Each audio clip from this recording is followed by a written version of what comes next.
नमस्कार मित्रांनो, मुख्यमंत्री माझी लाडकी बहिणी योजनेअंतर्गत सर्वसमावेशक कागदपत्रांची पडताळणी केली जाणार आहे।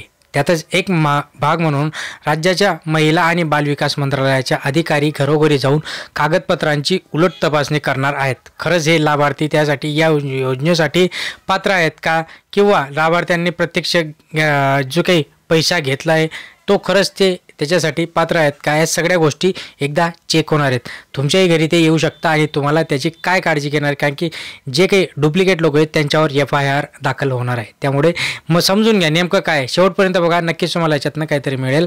लाईक करा, शेअर करा, सबस्क्राईब करा। बघा, लाडकी बहीण योजनेसाठी ज्यांनी खोटे दावे केले त्या विरोधात गुन्हा दाखल करण्यात यावा असा प्रस्ताव महिला आणि बालविकास विभागाकडे केला आहे। तसेच चुकीच्या पद्धतीने मिळालेले लाभ परत करण्याचा पर्याय दिला जाईल असं एका वरिष्ठ अधिकाऱ्याने टाइम्स ऑफ इंडियाला दिलेल्या माहितीनुसार आपल्याला इथं समजतं आहे। Times of India it's not a छोटा पेपर आहे, खूप काही मोठी एजन्सी आहे। महाराष्ट्रातील प्रत्येक जिल्ह्यामध्ये लाडकी बहीण योजनेच्या कागदपत्रांची पडताळणी केली जाणार असून जिल्हा आणि विभागीय स्तरावर तपासणी केली जाईल असं महिला आणि बालविकास विभागाच्या अधिकाऱ्यांकडून वारंवार सांगण्यात येत असताना आपल्याला दिसत आहे। आता महिला आणि बालविकास विभागाकडे लाडकी बहीण योजना फसवणुकी संदर्भात लाभार्थ्यांकडे च्या संदर्भात 200हून अधिक जास्त तक्रारी आतापर्यंत दाखल झाल्या आहेत आणि त्यामुळे जवळपास 2 ते 5 कोटी अर्जांपैकी 1% म्हणजे जवळपास 2.5 लाख अर्जांची पुन्हा एकदा पडताळणी करण्याचा निर्णय घेण्यात आलेला आहे। त्यासाठी 2 ते 3 महिन्यांचा वेळ लागेल। अंदाजे 1500 रुपयांवरून 2100 रुपये हप्ता करण्याबरोबरच पूर्व तपासणीनुसार जे खोटे दावे इथे सापडतील त्यांच्यावर इथे कार्यवाही असेल। ज्या काही खोटे कागदपत्रे अथवा पात्रता नसताना लाडकी बहीण योजनेच्या अनेकांनी लाभ घेतला असताना ज्या तक्रारी प्रशासनाकडे दाखल झाल्या आहेत त्यानुसार आता लाडकी बहीण योजनेच्या अर्जांची पडताळणी करण्यात येणार आहे। अपात्र असणाऱ्या महिलांना योजनेतून वगळले देखील जाणार असताना लाभार्थ्यांनी स्वतःहून योजनेतून बाहेर पडण्याचे पर्याय इथे देण्यात आले। ज्या पद्धतीने PM किसान योजनेमध्ये स्वतः सरेंडर व्हायचं होतं तसं या योजनेमधनं सरेंडर व्हायचं आहे। त्यासाठी GR जारी करण्यात आला आहे।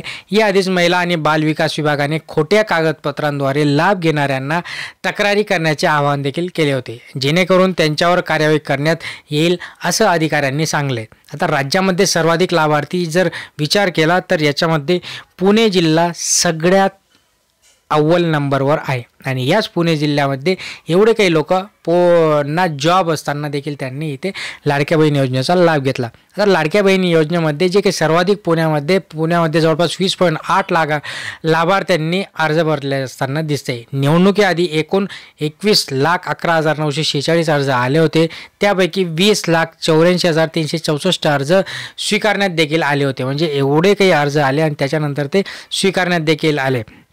जर ओव्हरऑल विचार केला तर 2.6 कोटी महिलांनी लाडकी बहीण योजनेसाठी आत्तापर्यंत अर्ज केलेला आहे। 2.5 कोटी महिलांना या योजनेचा लाभ असताना जवळपास 16 लाख महिलांच्या खात्यासोबत आधार लिंक नसताना देखील त्यांच्या अकाउंटमध्ये या सरकारने विधानसभेचं इलेक्शन तोंडावर बघता पैसे टाकले होते। आताच त्याच्याच विरुद्ध एक GR त्यांनी जारी केला आहे। 2.3 कोटी महिलांना लाडक्या बहीण योजनेचे लाभाचे पैसे मिळाले देखील आहेत। विधानसभा निवडणुकीच्या तोंडावर आणि त्याच्या आधी 17,000 कोटी रुपये सरकारने महिलांच्या खात्यावर जमा केले, 7,500 रुपये प्रत्येकी। रँडमली जर विचार केला तर 2.5 लाख अर्जांची पुन्हा तपासणी केली जाणार आहे। महिला आणि बालविकास विभागाकडे तक्रार आल्यानंतर या अर्जाची दखल घेतल्यानंतर जे काही उत्पन्नांचे दाखले आहेत किंवा इतर कागदपत्रांची कडक तपासणी होऊन अशा महिलांना याच्यामध्ये बाद करण्यात येईल। आणि जर खूप काही म्हणजे खूप गर्भश्रीमंत आहेत तरीही इथे जर लाभ घेत असेल तर अशांविरुद्ध टॅक्सच्या धर्तीवर किंवा त्यांच्यावर कार्यवाही करून त्यांच्यावर FIR देखील दाखल करण्यात येणार आहे। आता याच्यासाठी लवकरात लवकर एक GR तर त्यांनी काढलेलाच आहे, फक्त ही जी काही प्रोसेस ही कधी ते जारी करता याच्यावरच आता सगळ्यांचा नियम असणार आहे। तुम्ही जर ही अशी कुठली फसवणूक करत असाल तर तुम्ही त्याच्यातनं स्वतः सरेंडर होऊन स्वतः बाहेर पडून जा, म्हणजे उद्या उठून तुमच्यावर काही FIR किंवा वेगळी काही प्रोसेस होऊ शकणार नाही। अशाच महत्त्वपूर्ण माहितीसाठी सबस्क्राईब करा, लाईक करा, शेअर करा। धन्यवाद।